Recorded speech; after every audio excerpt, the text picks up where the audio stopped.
Bismillahirrahmanirrahim.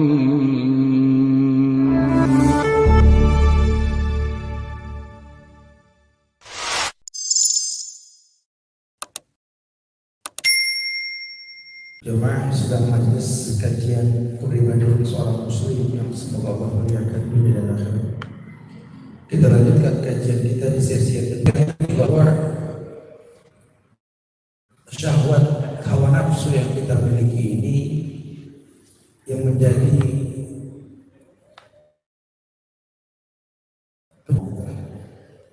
makanya Allah mengatakan "Mayya'ish an dzikrir rahman nuqayyid syaitan bahwa lahu qarin."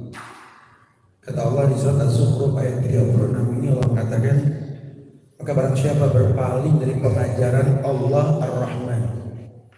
Kalau Ar-Rahman itu dikaitkan sama ibadur Rahman, orang yang merasakan kasih sayang Allah dunia dan akhirat. Harusnya kita jadi ulil albab yang merasakan rahmannya Allah dan menjadi ibadur Rahman.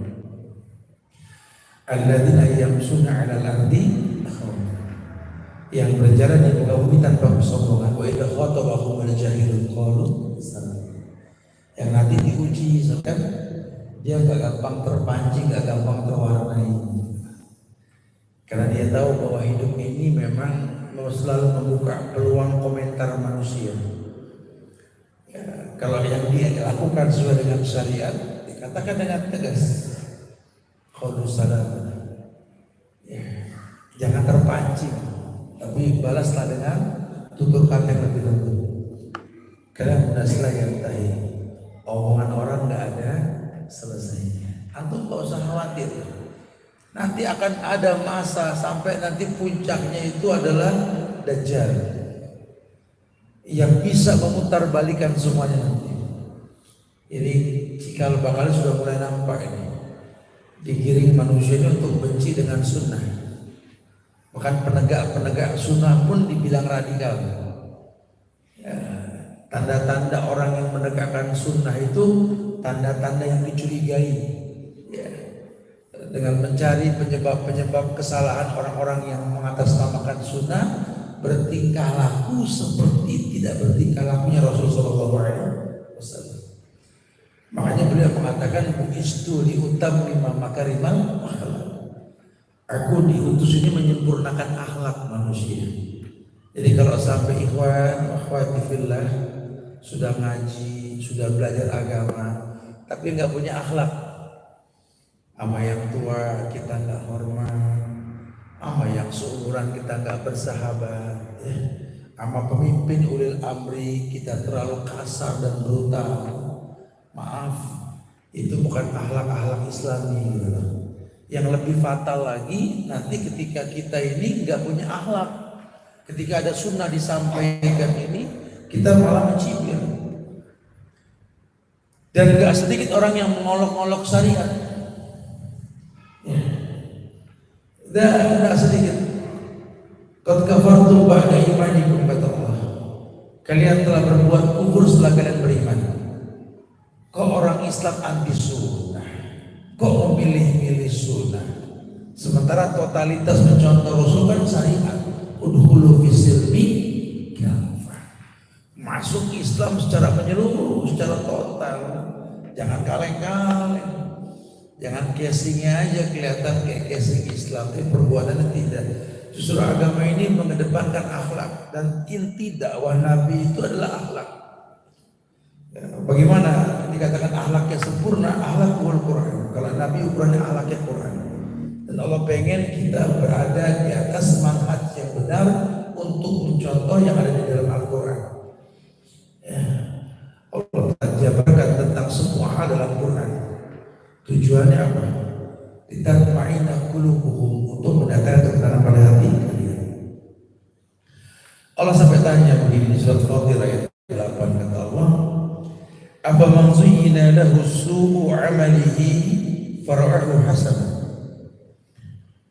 Maka apakah pantas orang yang dijadikan terasa indah perbuatan buruknya lalu menganggap baik perbuatan itu? Allah tanya, apa pantas? Afaman zuyyina lahu su'u amali.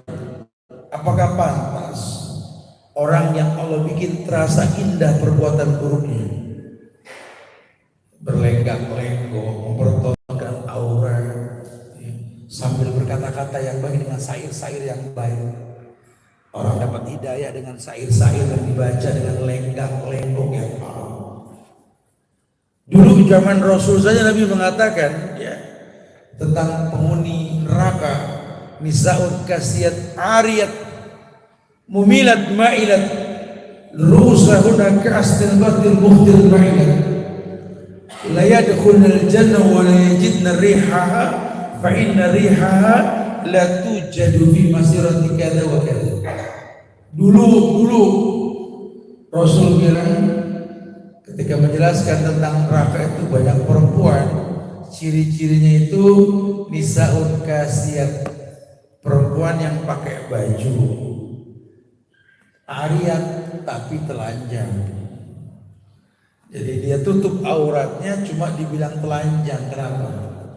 Karena bajunya ini membentuk tubuh. Dulu, apalagi sekarang kurang bahan, menyampaikan syair-syair indah.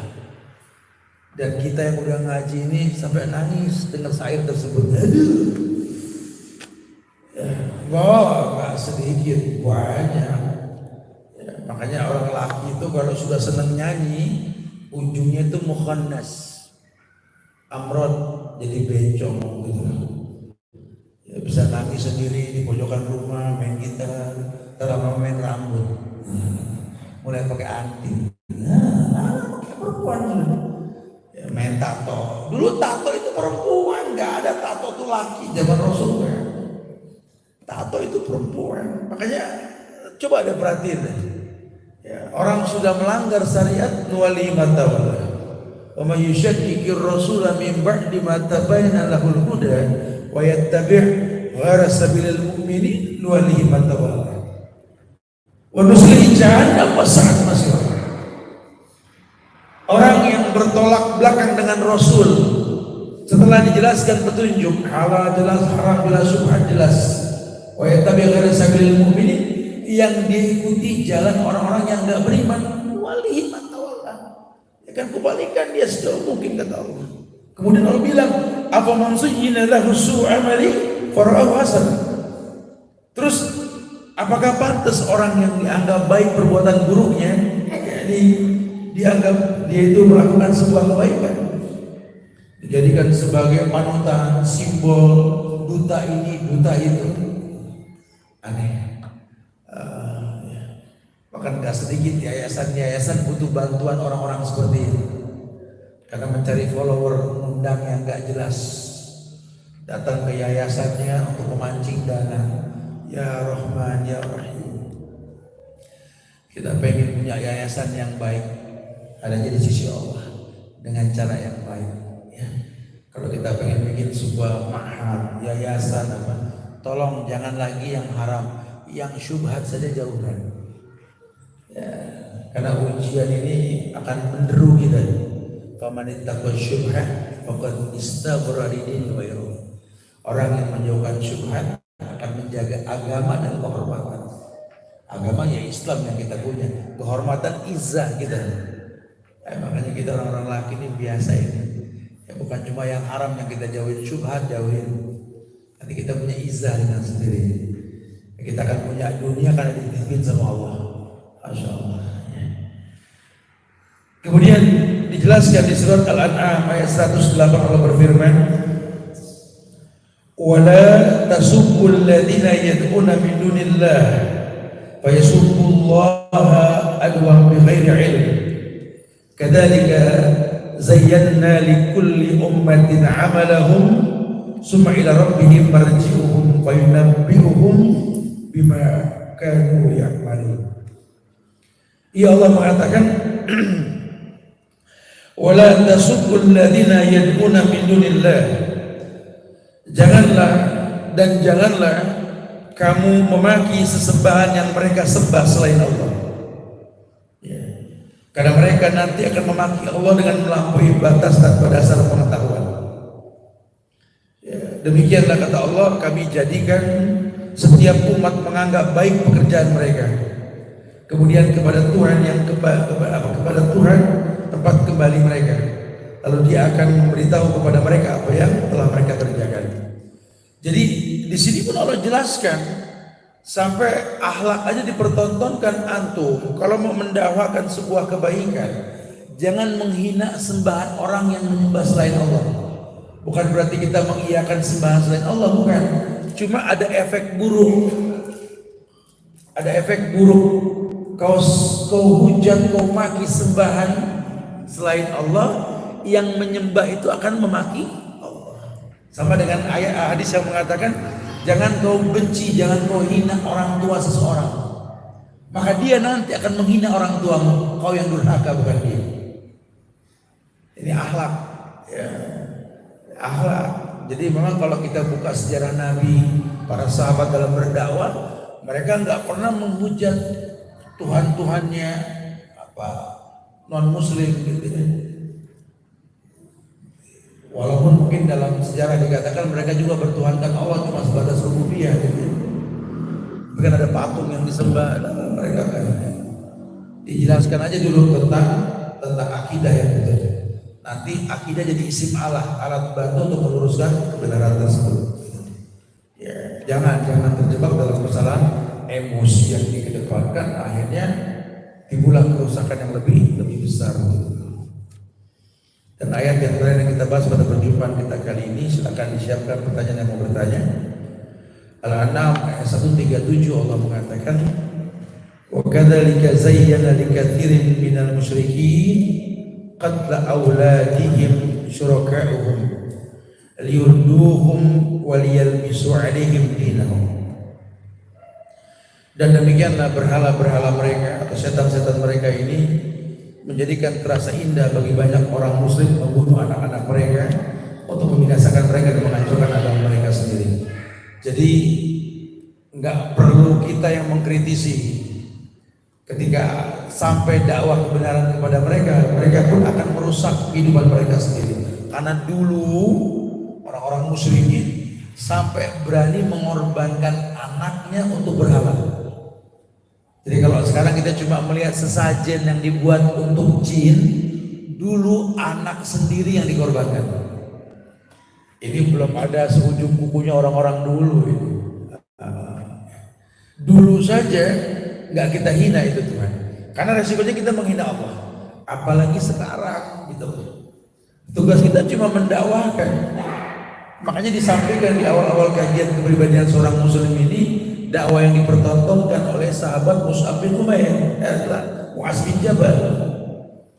Ketika Nabi perintahkan untuk berdakwah ke negeri Yaman, beliau mengatakan, innaka ta'ti qauman min ahlil kitab falyakun awwala ma tad'uhu syahadatu an la ilaha illallah. Kau akan mendatangi negeri ahlul kitab, negeri Yaman. Yaman itu Nasraninya banyak, orang-orangnya Abraham ya. San'a itu kan di Yaman sebenarnya. Di Yaman itu banyak Yahudinya, ahlul kitab semua. Yang pertama kau dakwahi syahadat. Mereka juga bertuhankan Allah seperti kita. Cuma agama kita bedanya di mana? Manhaj, cara beragama. Jelaskan sama mereka tentang Allah yang menurut Nabi Muhammad seperti apa. Wa inhum ata'uka lidzalik. Kalau mereka sudah patuh dengan apa yang kau sampaikan, a'limhum bi anna Allah farada 'alaihim khamsus salawat. Ajarkan cara salat. Salat mereka tidak seperti salat kita. Salat kita ini Isra Mi'raj dulu Nabi masalah salat. Dan itu enggak main-main. Hukum asal salat haram sampai datang perintah. Diajarkan 5 waktu yang tumakninah itu seperti apa. Makanya sahabat-sahabat Nabi panah menancap pinggang pun sholat terus. Kita kebelerang, emang bukan level sholat mereka sih. Tapi kalau kita tahu cara sholat yang diajarkan, kebaikan yang bakal datang nanti insya Allah. Seperti itulah contohnya. Sholat sudah diajarkan, alimhum min Allah tardu alaihim sadaqah. Ajarkan sedekah. Sedekahnya ini lebih kepada apa? Al-yadul uliya khairun min as-sufla. Tahabu gitu ya. Saling memberi Saling memberi timbul cinta. Jadi timbulkan manfaat kita buat manusia. Gak ada perintah untuk menekankan perbedaan, tidak ada. Bahkan Nabi mengajarkan kepada Muaz, iyyaka wa qara'i amwalihim wattaqi da'watal mazlum. Kamu sebagai dai, pembawa kebenaran, jauhkan dirimu dari harta mereka. Jangan jadikan ngajar sebagai maisha. Jadikan sebagai ladang amal kita, kewajiban orang yang berilmu menyampaikan kebaikan. Ya. Supaya apa? Dakwah sampai. Makanya antum jangan suka ngajak ustadz bisnis. Ya. Biarkan dia berdakwah sudah. Ya. Nanti kalau seandainya dia diajak bisnis, antum akhirnya nggak merespek dia lagi, ilmunya nggak sampai. Karena dia manusia, pasti khilaf, lupa dan lain sebagainya. Itu yang paling baik.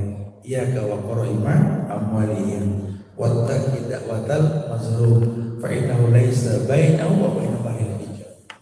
Jaga hati seseorang jangan sampai tersinggung.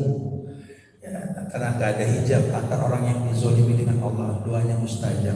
Wallahu a'lam bishawab. Tapi semoga manfaat yang disampaikan. Ada mungkin yang mau ditanyakan, ada yang nggak dipahami yang Anda sampaikan. Fadhol yang mau bertanya silakan.